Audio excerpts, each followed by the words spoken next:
ni indwanyi kabuhariwe, arazwi guturuka mu karere k'ibiyaga bigari kugeza n'ibwota amasimbi, nko kuba afite experience yo kuba mu ngabo z'ibihugu bitatu bitandukanye, ndetse bibiri muri byo akabigiramo umwanya wihariye ukomeye cyane mu bya gisirikare. Akaza i Rwanda agatanga amategeko, akajya i Kongo naho agatanga amategeko, kandi byose bigakurikizwa nk'uko yabivuze.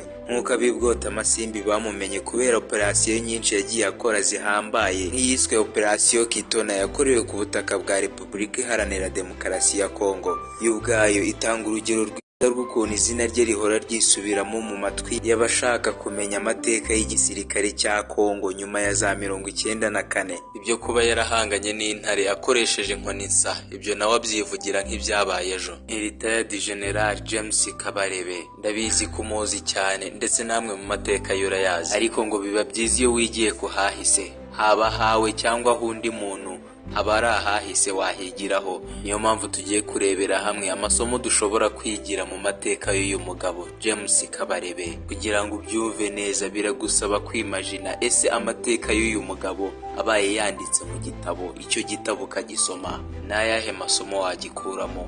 Nk'uko bisanzwe iyi ni Tego Media, ikiganiro n'amasomo mu mateka.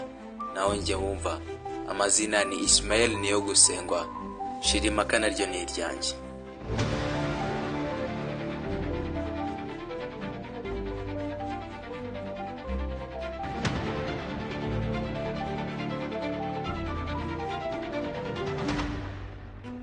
Isomo rya mbere: